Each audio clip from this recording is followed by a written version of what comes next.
Добро вечер во централното издание на вистите, еве ги настаните на денот. Нов протест во Кочани. Семејствата на загинатите во трагедијата бараат правда и одговорност. Прашуваат, докаде е истрагата? Ние ги изгубивме нашите деца, нашите најмили. Единствено што сакаме е правдата да има имиња и презимења. Стигнале со мотор и почнале да пукаат. МВР со детали за престрелката во која загина едно лице. Се работи за престрелка помеѓу две лица кои со мотор дошле и почнале да пукаат кон лице кое веќе било на локацијата. Обвинителството ги чешла снимките од видеонадзорот.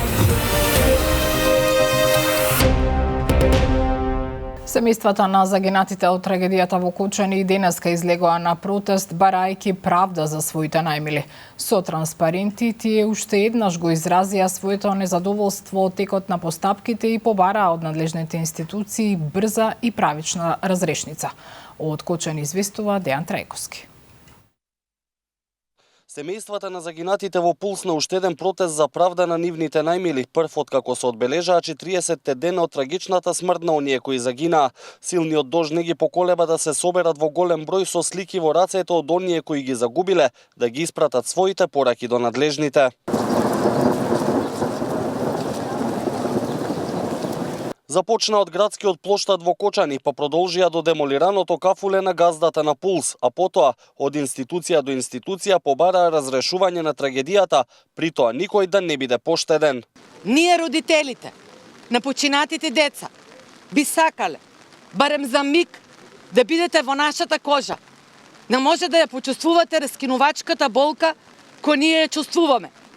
Можеби тогаш ќе ја почувствувате сериозноста и болната ситуација во која се наоѓаме. Дали ќе прикривавте луѓе кои се соучесници на монструмот, ако убиените деца беа ваши деца? Велат семејствата не им ги зацрнила несреќата, туку корупцијата на системот, во која и Кочани со години се давело. Да ме прашаме, дали вашето столче во канцеларијата ви е толку удобно што работата на терен ви е заборавена? Или пак ќе излезете со полни торби гардероба од споредна врата? Инспектори, кажете дали животот на нашите деца вредат повеќе од тоа што ви е дадено? Пред општината изразија револт кон институционалното работење, продолжија кон МВР за како што кажаа да посочат дека реакцијата им била задоцнета, а завршија пред основниот суд во Кочани, барајќи отчет за сработеното и неселективна правда. Најострите пораки дојдоа токму од таму. Во чест на овие прерано згаснати одземени животи и што толку домови ни се затворија и нашите деца повеќе нема да си ги видиме и да си ги гушнеме, во чест на нив нека си го исчистат образот и нека достојно си ја завршат работата. Ние ги изгубивме нашите деца, нашите најмили. Единствено што сакаме е правдата да има имиња и презимења. Инаку, од обвинителството посочија дека веќе се прибираат контактите од семејствата на настраданите за да им се посочат правата во постапката и за вклучување во истата со нивно испитување. Процесот на испитување на оштетените се предвидува да започне од почетокот на мај, зашто ќе следи дополнително известување, имајќи го предвид големиот број оштетени и засегнати лица кои ќе бидат испитани. МВР излеза со детали за престрелката која се случи во Скопски Чаир во близина на полициската станица. Оттаму велат дека две лица пристигнале со мотор на локацијата пошто почнале да пукаат со огнено оружје кон лицето кое потоа на скопските клиники го загуби животот, а беше причината и материјална штета на околните објекти. Престрелката во меѓувреме стана предмет и на меѓупартиски препукувања. Јован Ѓорговски со деталите. Пристигнале со мотор на локацијата и почнале да пукаат кон лицето кое потоа на скопските клиники го загуби животот. МВР излезе со детали за престрелката која се случи во Скопски Чаир во близина на полициската станица. Оттаму веруваат и дека се преземаат сите мерки за пронаѓање на сторителите. Се работи за престрелка помеѓу две лица кои со мотор дошле и почнале да пукаат кон лице кое веќе било на локацијата, при што АС од Скопје се здобил со прострелна рана и бил пренесен во комплексот клиники Мајка Тереза, каде околу 16 часот починал.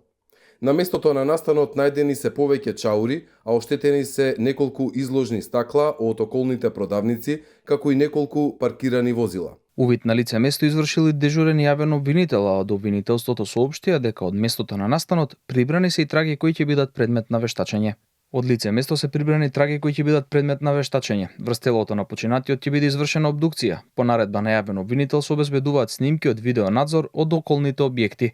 Се издаваат сите потребни наредби и насоки за идентификација на инволвираните и целосно расчистување на настанот, велат од обвинителството. Во меѓувреме престрелката во Чаир стана и предмет на меѓупартиски препукувања. Од опозицијската СДСМ побараа оставка од министерот за внатрешни работи Панче Тошковски, поради како што велат, нарушената безбедност на улиците. Пред очите на јавноста во двор на полициска станица се случуваат крвави пресметки со загинати и повредени. Ова е тотален распад на безбедносниот апарат. Уште колку луѓе треба да загинат за Панче Тошковски конечно да поднесе одговорност. Доста беше Тошковски. Време е за оставка. Време е за одговорност. Тоа е прв чекор за враќање на безбедноста на улиците. На ова реагира од ВМРО-ДПМН, од каде обвинија дека за време на владењето на СДСМ, мафијата, како што велат во партиското соопштение, добила своја држава.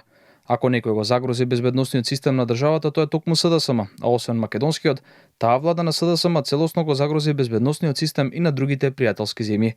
СДСМ се плаши од самиот факт и знаење дека Панче Тошковски расчистува со криминалците и што законот после долги децении важи за сите подеднакво, велат од ВМРО-ДПМН. Вооружената престрелка се случи вчера околу 14 часот на раскрсницата на улицата Војдан Чернодрински, а дел од куршумите завршиле и во околните дуќани. Дел од собствениците кои не сакаа да говорат пред камера посочија дека покотницата траела кратко време, но се случила во период кога на улицата имало многу луѓе, вклучително и деца. Продолжуваме со политика. Власта и опозицијата и денеска со меѓусебни обвинувања и за стабилноста на владиното мнозинство. Од ВМРО-ДПМН тврда дека тоа е стабилно. Од СДСМ пак дека земјава нема да има напредок со, како што велат, раскарана влада. Дел од политичките аналитичари во земјава пак очекуваат засилена реторика меѓу партиите во пресрет на локалните избори. Повеќе од Ивана Стојановска. Продолжуваат меѓупартиските препукувања помеѓу СДСМ и ВМРО-ДПМН по превирањата во вреди. Опозицијата со обвинувања дека владата е нефункционална и нестабилна и дека државата стагнира, додека владините коалиционери меѓусебно се расправаат. Владата е стабилна, функционална и целосно посветена на економскиот раст и развој на државата, возвраќаат од владеачката ВМРО-ДПМН.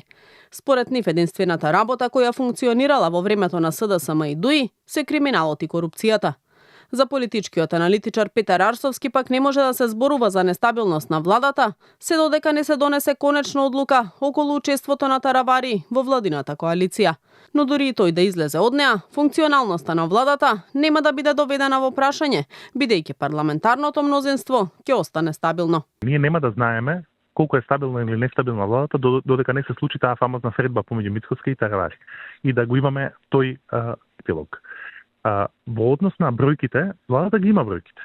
Таа може да функционира теоретски без Алијанса за Албанците. Но може да се случи да и се наруши политичкиот капитал и политичкиот кредибилитет. Долготрајно таа не може да го издржи тој притисок. Но на краток рок до локалните избори секако може. Арсовски ваквите меѓупартиски препукувања ги оценува како дел од предизборниот маркетинг и очекува дека тие ќе се засилуваат во пресрет на локалните избори. Секако ќе се засилуваат, тензите помеѓу двете политички партии ќе се зголемуваат, близината на изборите секако тоа го засилува, но и сегашната реторика на силна тензија и антагонизам помеѓу двете најголеми партии исто така го подкрепува тој наратив. Јас не очекувам дека таквите соопштенија воопшто ќе застанат. Дали Алијанса ќе остане дел од владеачката коалиција, ќе се знае по средбата Мицкоски Таравари, која според најавите ќе се одржи по правомајските празници. Економијата наспроти корупцијата станува најважниот проблем, покажува анкетата на МКДМК. Според истражувањето, македонските граѓани денес сметаат дека најважниот проблем со кој се соочува Македонија се економските фактори, нивото на приходи на граѓаните и растот на цените. Во однос на рейтинзите на политичките партии, нивните лидери пак покажува дека ВМРО-ДПМН и нивниот лидер Христијан Мицкоски и натаму се во водство. На Мицкоски му уверуваат 25,4 3,4% од испитаниците, а на второто место е Венко Филипче со 3,8%. Во албанскиот кампус и натаму најпопуларен политичар е Али Ахмети со 6,2%, но вкупниот рейтинг на лидерите на партиите од коалицијата Вреди е поголем од рейтингот на Ахмети. Сепак, меѓу нив најголем е рейтингот на Таравари, кој се подготвува да ја напушти коалицијата. Перцепцијата на граѓаните е дека лидери на опозицијата во Македонија се Венко Филипче и Али Ахмети, а речиси половина од испитаниците не знаат кој политичар да го посочат. Дури 2/3 од испитаниците изјавиле дека ќе излезат на гласање, иако кампањата за локалните избори уште не е ни почната. Од оние кои одговориле дека би излегле на гласање на следните избори, најголемиот дел велат дека ќе гласаат за ВМРО ДПМН. На второ место е коалицијата Вреди, па следуваат ДУИ, СДСМ, ЗНАМ и така натаму. Истражувањето, како што информираат, било спроведено од 20 март до 17 април од агенцијата Market Vision со сати метода, телефонско анкетирање со помош на компјутер на примерок од 1200 испитаници. Потврдите за неосудуваност од основните судови, односно уверението од кривична евиденција за физички лица и уверението од кривична евиденција за правни лица, од сега може да се вадат онлайн преку Националниот портал за електронски услуги, соопшти министерот за дигитализација Стефан Андоновски. Тој денеска изрази жалење за ситуацијата со Државната комисија за спречување на корупција, откако обвинителството отвори истрага против претседателката Татјана Димитровска, која е осомничена дека оддавала службени тајни. Нагласи и дека ситуацијата во антикорупцијска не треба да значи рушење на кредибилитетот на институцијата, затоа што, како што кажа, станува збор за еден член. Се надевам дека ќе смогнат сили од преостанатите членови да продолжат со работа, впрочем нешто што го најавија и во текот на вчерашниот ден, но на ова фрла дамка на институцијата и се надевам дека ќе успеат останатите членови кои што не се никако засегнати од овој случај да излезат од таквата ситуација. Треба да потенцирам дека соработката досега со Државната комисија за спречување на корупцијата ни е позитивна и сме излегле во пресред секогаш кога тоа било побарано од нас како министерство и можам само да се надевам дека ниту една политичка партија нема да го злоупотреби овој момент на, би рекол, лична слабост и недостатоци во работењето на еден човек, а не на целата институција. Во Скопје се одржа вториот симпозиум за офталмологија, организиран од најголемата групација научни болници во Македонија, Промедика офталмологија и Систина офталмологија, што, како што порачаа организаторите, представува врвна професионална средба за сите офталмолози од земјава и од регионот. Се собравме денеска на едно место науката, знаењето и технологијата, да поставиме новите правци, да го детерминираме правецот на развојот на офталмологијата во иднина. Младите специјалисти организираат 2 работилници за младите колеги, каде што можат да ги совладаат основните базични чекори во операцијата на катаракта со факоемулзификација и апликацијата на анти-ВГФ терапија. I'm really happy to be here to share experience with colleagues from Promedica and Sistina centers.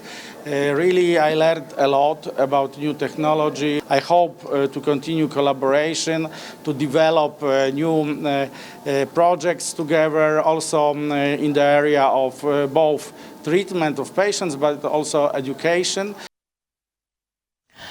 За прв пат во Македонија е изведена трансплантација на менискус кај 30 годишен пациент, кај кого претходно е извршена тотална менисцектомија на медијалниот менискус, соопшти Министерството за здравство. Овој тип оперативен зафат не би бил можен без постоење на програмата за трансплантација и дарувањето органи од починат дарител. Во оваа прилика ја потенцираме важноста на алтруизмот на семејствата на починатите дарители, што на уште еден пациент, благодарејќи на нивното човеколюбие, ќе му се подобри квалитетот на живот, изјави доктор Богоевска Доксевска, болничка координаторка за трансплантација на клиниката за ортопедија. Толку во централните вести, се гледаме и во вечерните. До тогаш пријатно.